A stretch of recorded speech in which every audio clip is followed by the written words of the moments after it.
قالوا لأمه: "ابنِك غبي، لا يصلح للتعليم." تصوّروا الغبي ده نوّر العالم كلّه. بسم الله والحمد لله والصلاة والسلام على رسول الله صلى الله عليه وسلم.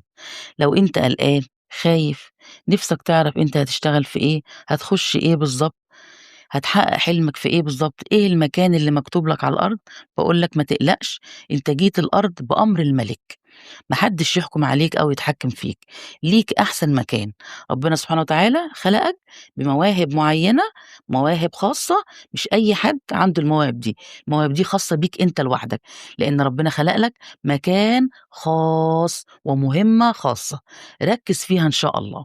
فقال رسول الله صلى الله عليه وسلم: "إن الله خلق كل صانع وصنعة." كل إنسان ربنا خلقه، خلق له رزقه. إيه هو رزقه؟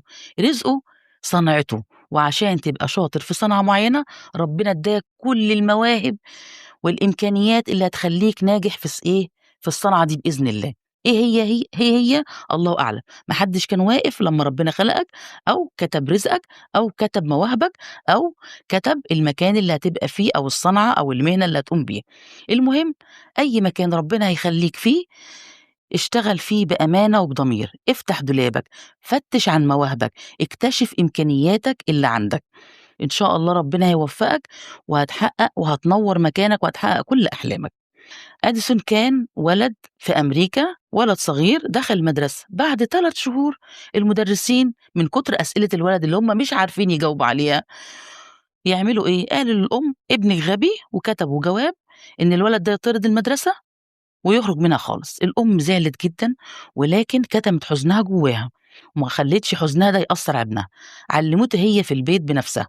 والولد لمّا كبر كان عنده حُب تعلُّم رهيب جدًا، وكان نِفْسه يبقى مخترع عشان يوصل يساعد الناس ويبقى إنسان غني. اشتغل على نفسه بقى يقرا ويتعلم، واكتشف أكتر من 1000 اختراع، تخيّلوا! 1000 اختراع، لكن أكتر حاجة مشهورة لأديسون المصباح الكهربي، اللي هو نوّر العالم كلّه. تخيّل لو كانت الأم دي استسلمت للمدرسة وحزنت وزعلت ويأست خالص، تخيّلوا كنا هنتحرم من الولد الجميل ده. فسلام لأديسون، وسلام للأم العظيمة، وسلام لكل إنسان يشجّع الناس على النجاح.